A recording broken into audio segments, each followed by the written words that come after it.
They say a mother's love knows no bounds, but I never imagined mine would cost me everything. My kidney, my dignity, and nearly my life. I'm Jacqueline Parker, 65 years old, and 3 days ago, I woke up from surgery believing I'd saved my son's life. Today, I'm sitting in a cold nursing home room, clutching a stack of legal papers that prove love doesn't always flow both ways. But what happened next?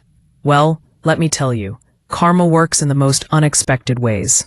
His voice was shaking, breaking apart like thin ice under too much weight. "Mom," he whispered, and I could hear him crying. My 38-year-old son, who hadn't cried since he was 12, was sobbing into the phone. "Mom, I'm sick. Really sick." I sat up in bed, my heart already racing. "What do you mean, honey? What's wrong?" "It's my kidneys, Mom. They're failing. Stage 4 renal disease. The doctors say I need a transplant, or I'll—" He couldn't finish the sentence. He didn't have to. I was already throwing on my robe. "I'm coming to the hospital, right now." "Mom, it's 2 in the morning. Marcus Andrew Parker, I don't care if it's 2 in the morning or 2 in the afternoon. I'm your mother.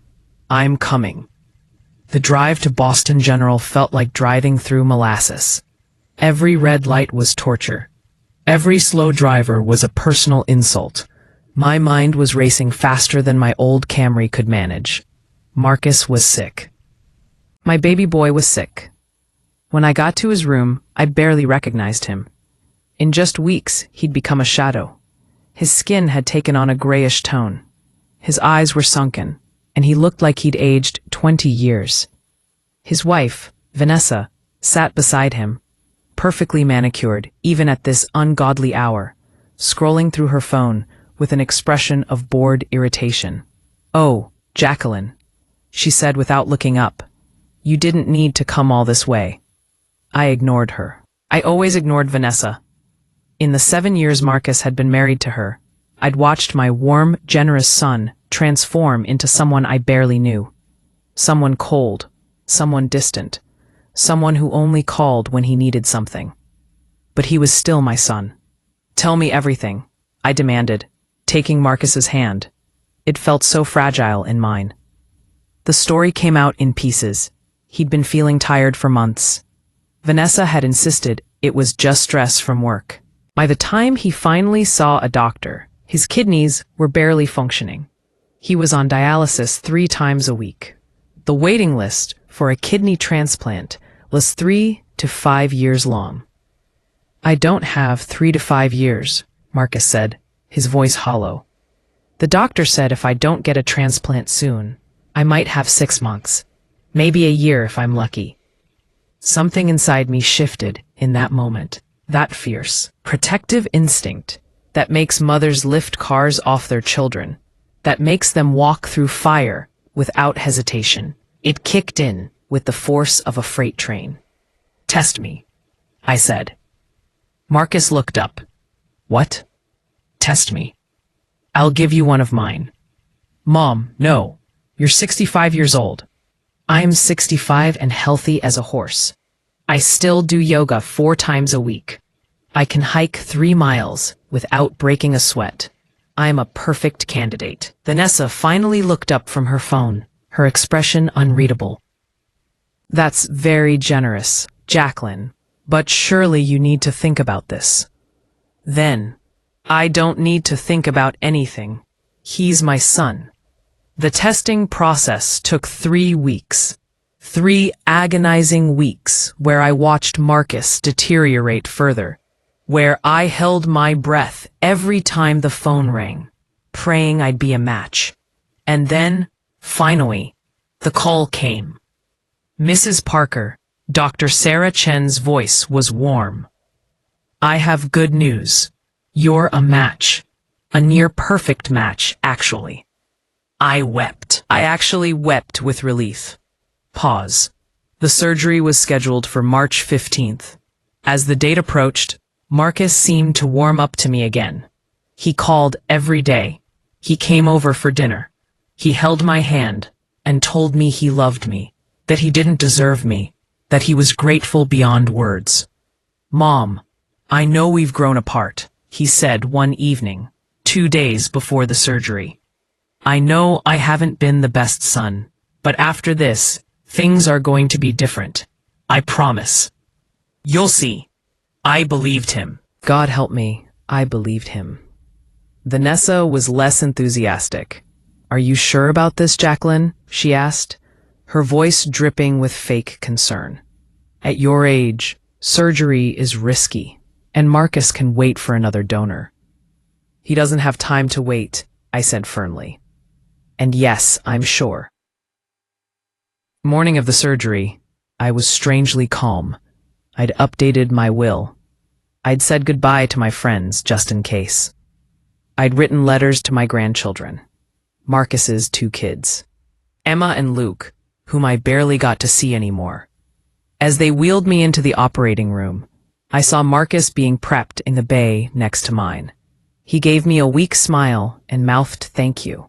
I smiled back and whispered, "I love you, baby." Then everything went black. When I woke up, groggy and in pain, the first thing I asked was, "Is Marcus okay?" The nurse smiled. "Both surgeries went perfectly. Your son is doing great." I closed my eyes and thanked God. The pain in my side was excruciating, but it didn't matter. My son was going to live. That's all that mattered. If only I'd known what was coming. November 15th dawned cold and gray, matching the steel of the hospital building where Marcus and I would both go under the knife. I arrived at 5 in the morning, my small overnight bag packed with the essentials the hospital had told me to bring. My neighbor, Dorothy, had driven me and promised to check on my house while I recovered. "You're the bravest woman I know, Jackie," she said, squeezing my hand before the nurses whisked me away to pre-op. "That boy of yours better appreciate what you're doing." If only she'd known how that statement would haunt me just days later. The preoperative area was busy with nurses checking vitals, anesthesiologists explaining procedures, and consent forms being signed in triplicate. I changed into the thin hospital gown and waited on the gurney, trying not to think too hard about what was about to happen. They were going to cut me open, remove one of my organs, and my life would be forever changed. But Marcus would live. That was all that mattered. Marcus was in the pre-op bay next to mine, separated only by a thin curtain. I could hear Vanessa talking to him in low tones, but I couldn't make out the words. When she finally left, Marcus called out to me, "Mom, you still there?" "Right here, sweetheart," I answered, reaching my hand under the curtain. His hand found mine and gripped it tightly. "I love you, Mom. Thank you for this. Thank you for everything." "I love you too, baby. See you on the other side." Those were the last words we exchanged before the anesthesia took us both under. The surgery took 7 hours. I learned later that mine was actually more complicated than Marcus's.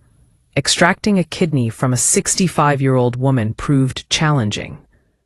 There were complications with bleeding that extended my operating time by 2 hours. The surgeons had to work carefully around decades of scar tissue from my C-section and emergency appendectomy from years past.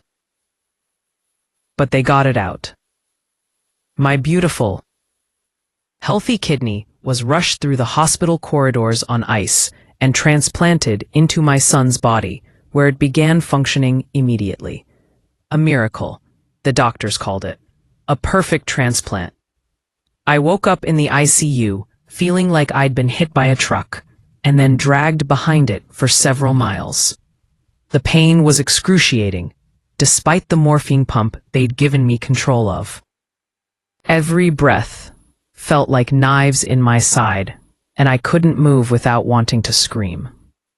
But when the nurse told me that Marcus's new kidney was working beautifully, that he was already producing urine and his color was returning, I smiled through the pain. It was worth it. Every agonizing second was worth it to save my child. I spent 2 days in the ICU before they moved me to a regular recovery room.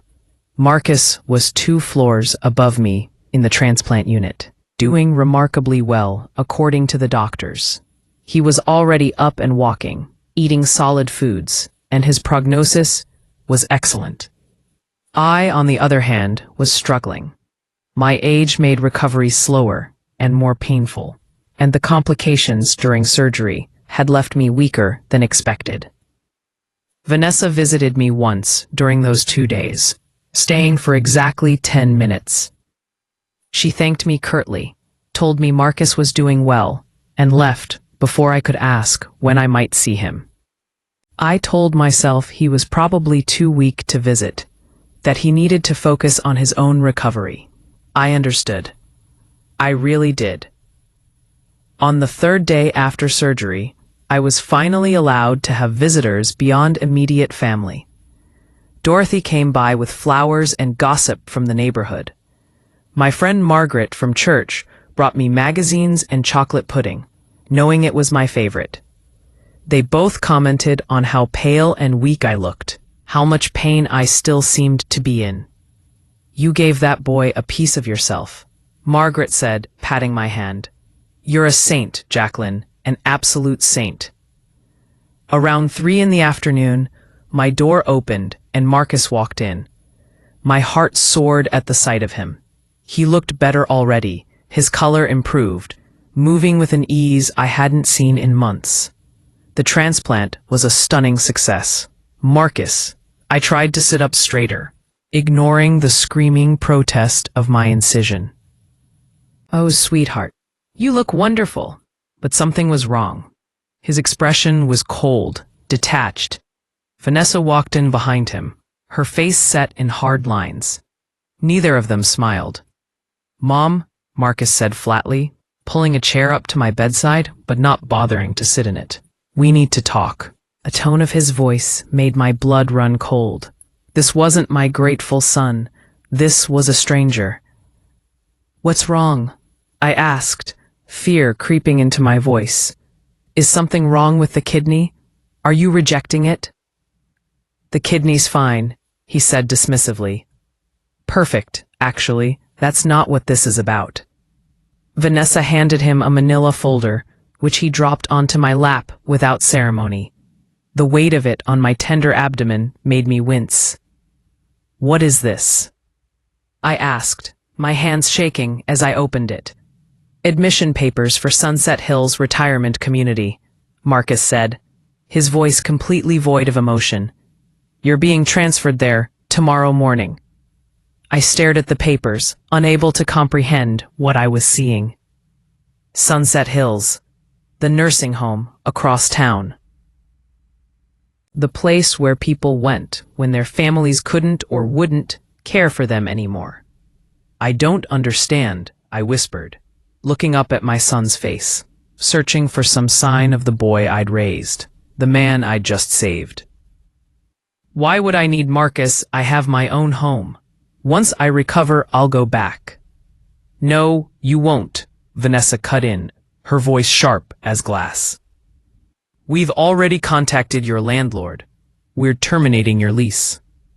The room started spinning, and for a moment I thought I might pass out.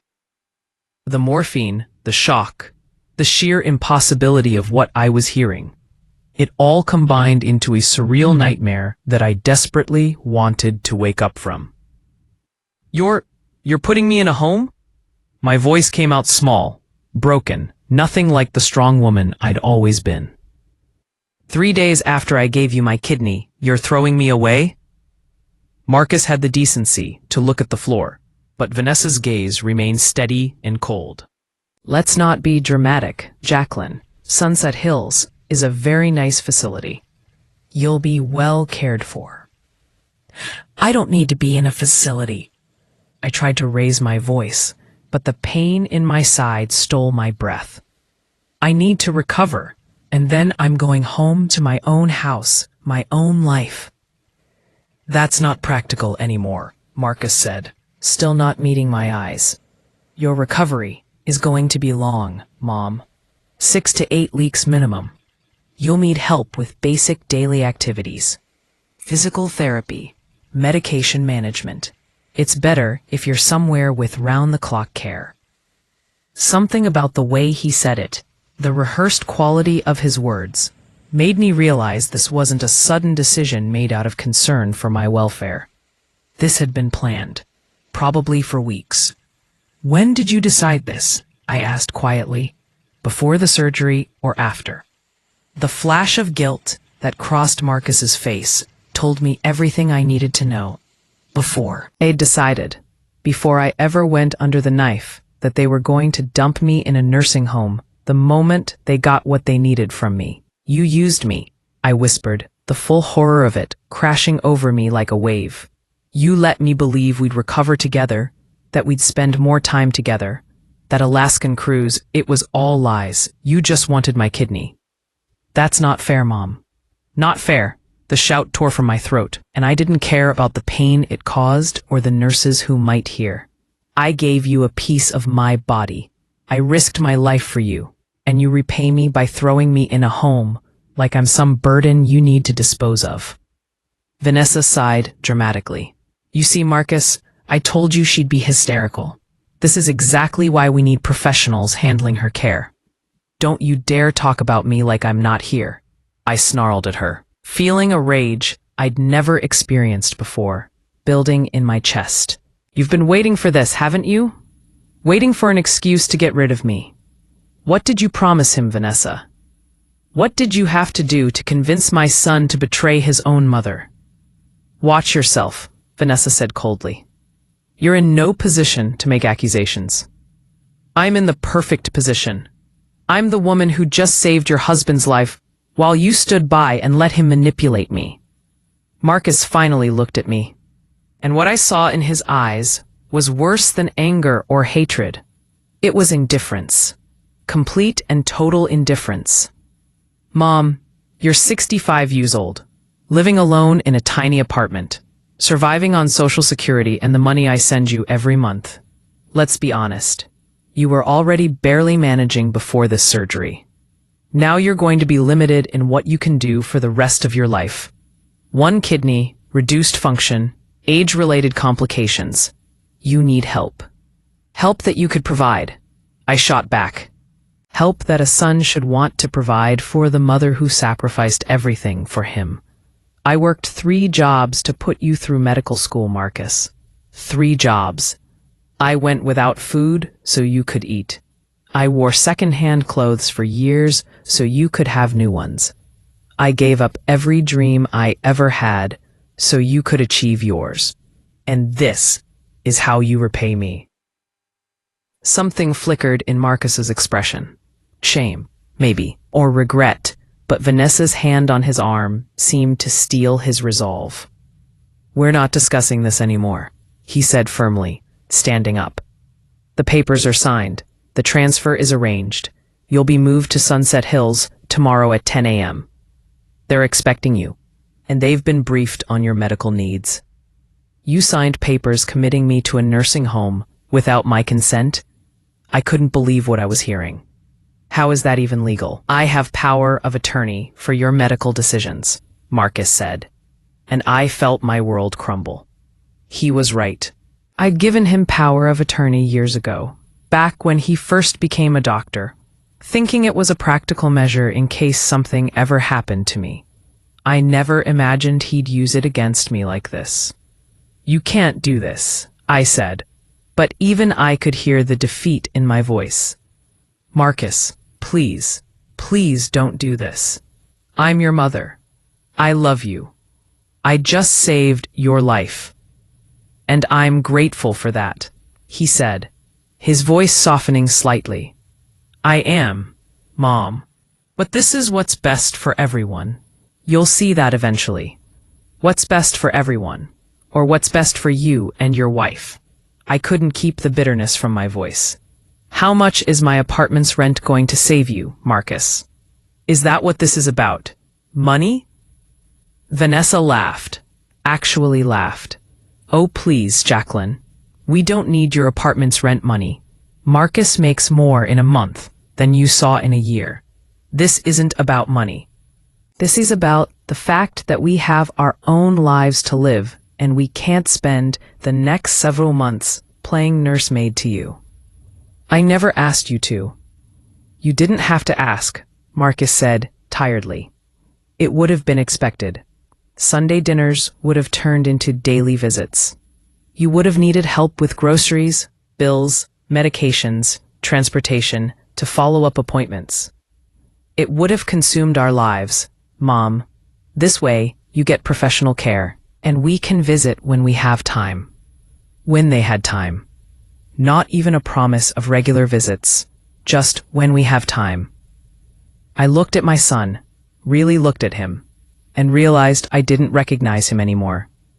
The boy I'd raised, the one who'd cried when his goldfish died, who'd called me every night his first week of college because he was homesick, who'd held my hand at his father's funeral. That boy was gone. In his place stood a stranger wearing my son's face. A stranger who could look at the woman who'd just given him a kidney and feel nothing but inconvenience. "Get out," I said quietly. "Mom." I said, "Get out!" I screamed it this time, not caring about the pain or the monitors that started beeping frantically. "Get out of my room. Get away from me, both of you." Marcus backed toward the door, Vanessa already halfway through it. "The transport will be here at 10 a.m., he said. "Try to get some rest." And then they were gone, leaving me alone with my agony and my broken heart and the manila folder full of nursing home admission papers that felt like a death sentence. I spent the next hour in a haze of tears and disbelief, my hands clutching the admission papers as if they were evidence of a crime, which, in a way, they were. A crime of the heart, if not of the law. The nurses kept checking on me, concerned by my elevated heart rate and blood pressure, but I couldn't explain to them what had happened. The words wouldn't come. How do you explain that your son, the one you'd literally just given an organ to save, had discarded you like garbage the moment you were no longer useful? How do you articulate that kind of betrayal? I was still crying when I heard a soft knock on my door. I looked up, expecting another nurse with more pain medication, but instead, I saw Dr. Patricia Chen, the transplant surgeon who'd operated on both Marcus and me. She stepped into the room, and something about her expression made my blood run cold. She wasn't smiling. In fact, she looked deeply troubled, her normally composed features tight with concern. "Mrs. Turner," she said gently, closing the door behind her. "How are you feeling?" "Like my son just ripped my heart out," I said bitterly, wiping at my tears with the back of my hand. "But I assume you're here about something medical." Dr. Chen pulled up the chair Marcus had abandoned and sat down, her hands folded in her lap.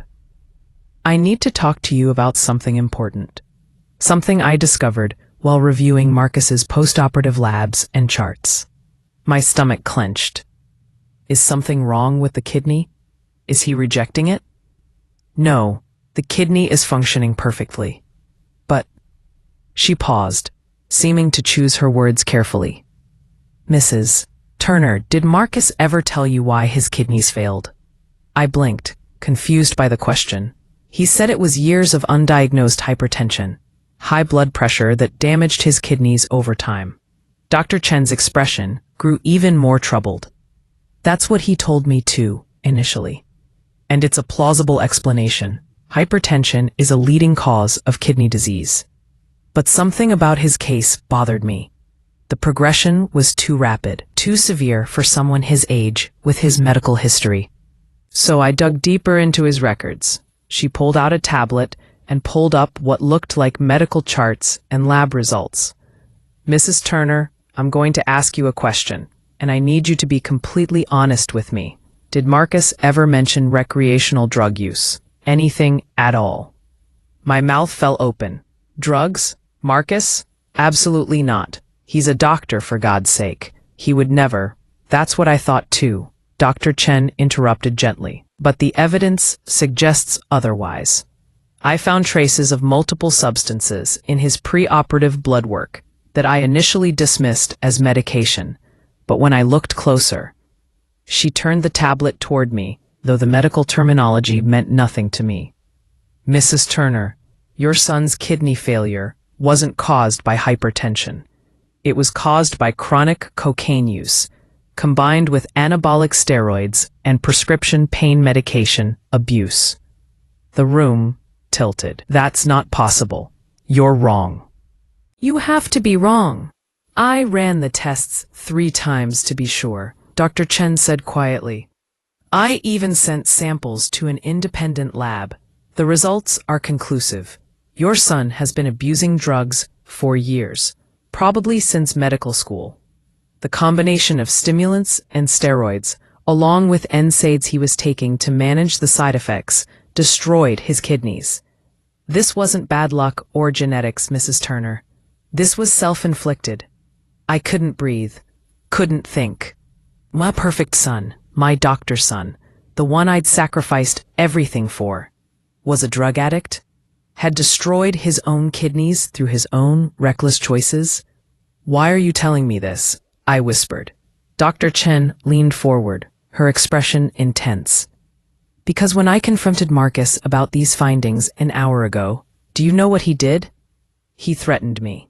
He said if I put any of this in his official medical records or told anyone about it, he'd sue me and the hospital for malpractice and violation of patient confidentiality. He reminded me that he's a doctor at a prestigious hospital, that he has connections, that he could destroy my career. Oh my God, I breathed. But here's the thing, Mrs. Turner, I can't put it in his records without his consent. Patient confidentiality laws protect him, even from the truth of his own actions. However, she paused significantly. Those same laws don't prevent me from informing the donor about relevant information that could affect her own health and recovery. You have a right to know what organ you donated and under what circumstances. Why? I asked again. Why risk your career to tell me this? Dr. Chen's eyes flashed with anger.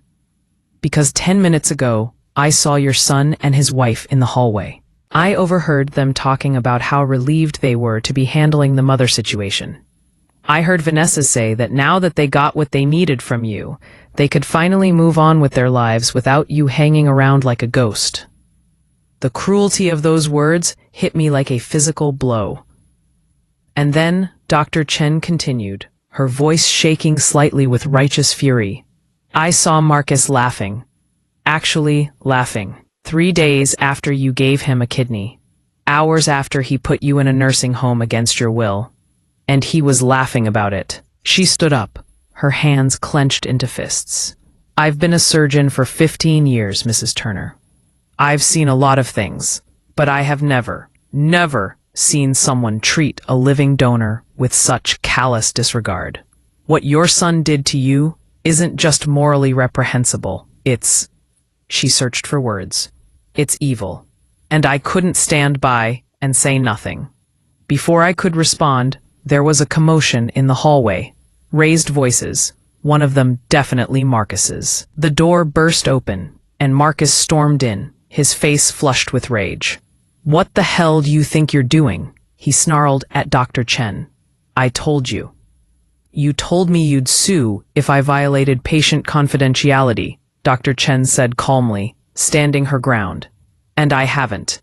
I've informed a donor about relevant medical information that could impact her recovery. That's not only legal, it's my ethical obligation. Marcus turned to me, his eyes wild. Mom, whatever she told you, I asked, my voice surprisingly steady despite the storm raging inside me. Did drugs destroy your kidneys? Did you lie to me? The guilt that flashed across his face was all the answer I needed. You let me believe it was just bad luck, I said slowly, each word carefully measured. You let me risk my life, give up my organ, sacrifice my future health and independence, all to fix a problem you created through your own choices? It's not that simple. Yes, it is, I screamed. And this time I didn't care about the pain or the monitors. It's exactly that simple. You destroyed your own body, and instead of facing the consequences, you manipulated your mother into saving you. And then, the moment you got what you wanted, you threw me away." Vanessa appeared in the doorway, taking in the scene with alarm. "Marcus, what's going on?" "Your husband is a drug addict who destroyed his own kidneys and lied about it," Dr. Chen said bluntly. "And I'm guessing from your lack of surprise that you already knew." Vanessa's face went pale, confirming the accusation. "You both knew," I said in wonder. "You both knew, and you still let me do this. You still let me believe I was saving my son from some terrible unfair disease, when really, I was just cleaning up his mess.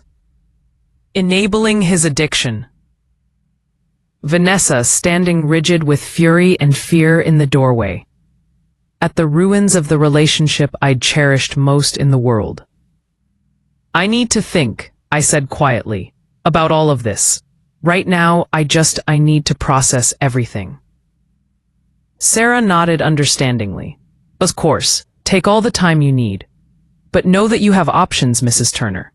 You're not powerless, and you're not alone." The security guards escorted Marcus and Vanessa from the room. As they left, Marcus tried one last time to look back at me, his mouth opening as if to say something, but no words came out. What could he possibly say? What words could bridge the chasm his actions had created? When they were gone, I finally let myself break down completely.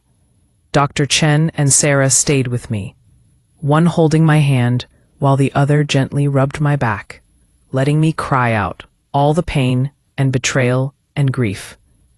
"I gave him everything," I sobbed. "Everything, and it still wasn't enough." "You gave him too much," Dr. Chen said gently, "and he mistook sacrifice for obligation. That's not your fault, Mrs. Turner. You loved your son the way mothers do, completely and without reservation. He's the one who twisted that love into something ugly." Over the next few weeks, as I recovered in my hospital suite, the full extent of Marcus and Vanessa's deception came to light. Adult Protective Services uncovered years of financial abuse, not just the intercepted money, but forged signatures on documents, unauthorized use of my credit cards, and even a reverse mortgage on my mother's old house that I didn't know existed. Marcus's medical license was suspended pending investigation into his drug use. His hospital position was terminated.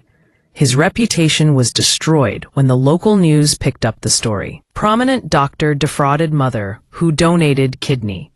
Vanessa filed for divorce within a week, claiming she'd been misled about the situation, though Dr. Chen's recordings proved otherwise. She was facing her own legal troubles. I eventually did file a civil suit, not out of vengeance, but because Sarah convinced me that letting them face consequences might be the only thing that could possibly lead to real change. The settlement was enough to ensure I'd never have to worry about money again. But the money didn't heal the wound. Nothing could. My son, my baby boy, the child I'd carried and nurtured and loved with every fiber of my being, had tried to discard me like trash. That betrayal would never fully heal, no matter how much justice was served. 6 months later, I received a letter from Marcus. He'd completed a rehab program and was living in a small apartment, working as a medical consultant while his license review was pending. The letter was long, rambling, filled with apologies and explanations and pleas for forgiveness. I read it once, then put it in a drawer. Maybe someday I'd be ready to respond. Maybe someday the wounds would heal enough that I could consider forgiveness. But that day wasn't today. Instead, I focused on rebuilding my life. I moved into a nicer apartment, one I could actually afford with the settlement money. I took that Alaskan cruise I'd always dreamed about. But I went with Dorothy and Margaret instead. I started volunteering at a local senior center, helping other elderly people navigate situations where family members were taking advantage of them. And every day, I reminded myself that my worth wasn't defined by my son's betrayal. I had given him life twice, once at birth, once with my kidney. What he chose to do with those gifts was his responsibility, not mine. I learned that sometimes the people we love most are capable of hurting us deepest. I learned that sacrifice doesn't guarantee gratitude, and love doesn't always flow both ways. I learned that I was stronger than I ever imagined. Strong enough to survive even the most devastating betrayal. But most importantly, I learned that being discarded doesn't mean being worthless. I wasn't garbage to be thrown away. I was a woman who had loved deeply and sacrificed greatly.